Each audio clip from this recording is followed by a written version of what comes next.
میرے دینی بھائیوں، نوجوانوں، بزرگوں، بچوں اور خواتین اسلام،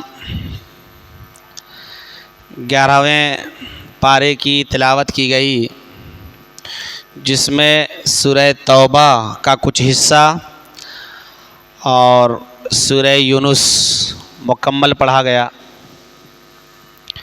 سورہ توبہ کو توبہ کیوں نام رکھا گیا ہے؟ اس لیے کہ اللہ کے نبی صلی اللہ علیہ وسلم کے زمانے میں سخت پریشانی کے عالم میں غزوہ ذات العسر، سخت پریشانی کے عالم میں ایک غزوے میں اللہ کے نبی صلی اللہ علیہ وسلم نے تمام صحابہ کرام کو شرکت کا عام اعلان فرما دیا، لیکن 3 صحابی سستی کی وجہ سے اور یہ کہتے ہوئے کہ انشاءاللہ ابھی ٹائم ہے، وقت ہے، چلیں گے، نکل جائیں گے غزوہ میں، ہم لوگ بھی جائیں گے، جنگ کریں گے، سستی اور کاہلی کی وجہ سے رہ گئے، نکل نہیں پائے۔ اللہ کے نبی صلی اللہ علیہ وسلم کو اس غزوے میں جہاں مال کی ضرورت تھی، افراد کی سخت ضرورت تھی، اور اللہ کے نبی صلی اللہ علیہ وسلم کا عام اعلان تھا کہ ہر ایک کو نکلنا ہے، واجبی حکم تھا، لیکن 3 صحابہ کرام کعب بن مالک، مرارہ بن ربیع، ہلال بن امیہ، یہ 3 صحابہ کرام سستی کی وجہ سے نکل نہیں پائے۔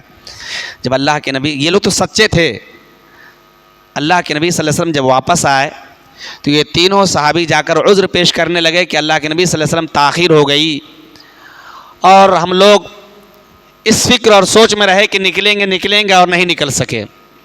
اللہ کے نبی صلی اللہ علیہ وسلم بہت ناراض ہوئے، سوشل بائیکاٹ کر دیا تینوں صحابہ کا، کسی سے نہ لین دین بات چیت منع کر دیا، تینوں صحابہ الگ تھلگ رہنے لگے۔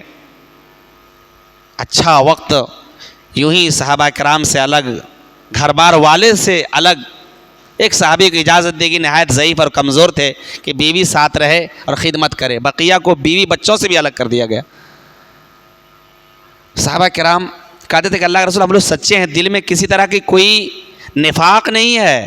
دیگر منافقین جو پیچھے رہ گئے تھے کہا کہ ہمارے دل میں کسی طرح نفاق نہیں، ہم سچے ہیں۔ اسی بیچ کچھ وقت گزرا، کچھ دن گزرے، اللہ رب العالمین نے قرآن مجید کی آیت نازل فرما دی اور کہا کہ یہ تینوں صحابہ کرام یہ سچے ہیں، دل کے سچے ہیں، ان کے اندر نفاق نہیں ہے، ان کی صداقت کی گواہی دی، اور کہا کہ اللہ تعالیٰ ان تینوں کی توبہ قبول کرتا ہے۔ اس لیے اس سورت کا نام پڑ گیا سورہ توبہ۔ سورہ یونس علیہ السلام کا ذکر ہوا۔ 11ویں پارہ میں اللہ تعالیٰ نے دیہاتی اور بدو لوگوں کا تذکرہ فرمایا، ان کے اخلاق کردار کا تذکرہ فرمایا۔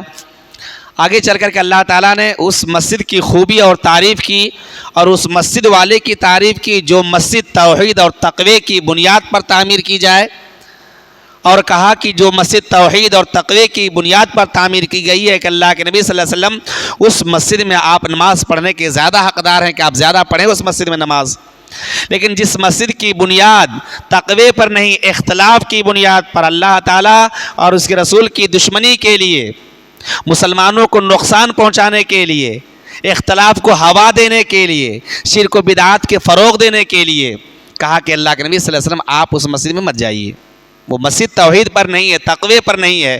تو جس مسجد کی بنیاد تقوی پر ہے، توحید پر ہے، اس مسجد قابل تعریف ہے، اس مسجد کے تعمیر کرنے والے، اس مسجد میں حصے دار ہونے والے اور شریک ہونے والے۔ آگے اللہ تعالیٰ نے منافقوں کی صفات کا تذکرہ فرمایا، مومنوں کا تذکرہ فرمایا، صحابہ کرام کی نیکیوں کا، خوبیوں کا تذکرہ فرمایا۔ جا بجا اس پارے کے اندر ایک چیز کی بار بار ترغیب دی گئی، کئی آیات میں نے پڑھی، ثم الینا مرجعکم الیہ ترجعون، یعنی اللہ تعالیٰ کئی ایک آیت میں اس پارے کے اندر بار بار ایک بات کا حکم دے رہا ہے کہ تم لوگ اس دنیا میں ایک دن وفات پا کر کے تم اللہ تعالیٰ کے پاس حاضر ہوگے، پھر اللہ تعالیٰ تمہارے کیے کا ذرے ذرے کا تم کو باخبر کرے گا، تم جو بھی چھوٹی سے چھوٹی چیز کرو گے اس کے بارے میں اللہ تعالیٰ آگاہ فرمائے گا. بار بار اس آیت کریمہ میں اللہ تعالیٰ اس بارے میں اللہ تعالیٰ نے کہا کہ تم کو اللہ پیدا کیا پھر دوبارہ اٹھائے گا, تم کو پیدا کیا پھر دوبارہ اٹھائے گا. اللہ تعالیٰ کہا تم جو کرتے ہو قیامت میں باخبر کیا جائے گا, تم اللہ کی طرف پلٹنے والے ہو, اللہ کی طرف جانے والے ہو. کئی ایک آیت میں اس بات پر فوکس کیا گیا ہے. انسان کی زندگی بہت محدود زندگی ہے. اللہ کے نبی صلی اللہ علیہ وسلم کی امت کی زندگی 60 اور 70 سالہ زندگی عام طور پر ہوگی. کچھ لوگ زیادہ بھی ہوں, کچھ لوگ کم, لیکن عام طور پر جو عمر ہوگی 60 سے 70 سال کے بیچ. آپ صلی اللہ علیہ وسلم کی امت سے پہلے, ہم لوگوں سے پہلے جو قومیں اس روئے زمین پر آئیں, بڑی عمر ہوا کرتے تھی, ہزار سال جیا کرتے تھے. حضرت نوح علیہ السلام کی عمر 1000 سال کے قریب تھی. 950 سال تو دعوت و تبلیغ میں لگا ہے. بقیہ عام نبیوں کو, عام طور پر نبیوں کو 40 سال بعد نبوت ملتی ہے. کل 1000 سال عمر تھی حضرت نوح کی, اور ان کے جو وقت میں تھے اور ان کے پہلے اور ان کے بعد بڑی لمبی عمر ہوا کرتی تھی. لیکن امت محمدیہ کی عمر بہت معمولی ہے. اللہ رب العالمین اس دنیا میں انسان جو کچھ کرتا ہے, ایک دن جب اس کا وقت موعود آ جاتا ہے, مقرر آ جاتا ہے, جانا پڑتا ہے. سب کچھ چھوڑ کر کے اس دنیا میں جانا پڑتا ہے اللہ تعالیٰ کے یہاں. اور پھر اللہ تعالیٰ فرماتا ہے فَمَنْ يَعْمَلْ مِثْقَالَ ذَرَّةٍ خَيْرًا يَرَهُ, جو ذرے کے برابر خیر کیا ہوگا, بھلائی کیا ہوگا, اسے پائے گا, اور جو ذرے کے برابر شر کیا ہوگا اسے پائے گا. ذرہ کسے کہتے ہیں؟ چھپر کا مکان دیکھے ہوں گے. چھپر کے مکان کے سوراخوں سے اگر دھوپ آ رہی ہو, دھوپ کی کرنوں اور روشنیوں میں ذرات, گرد و غبار جیسی چیزیں اڑتی پھرتی نظر آتی ہے, اسی کو ذرہ کہا جاتا ہے. کہ چھپر کے مکان کے سوراخوں سے آنے والی سورج کی روشنی میں تیرتے ہوئے گرد و غبار کو ذرہ کہا جاتا ہے. اس ذرے کے برابر بھی اگر کوئی خیر کیا ہوگا تو اللہ تعالیٰ حاضر کر دے گا, دیکھو تم نے کیا یہ.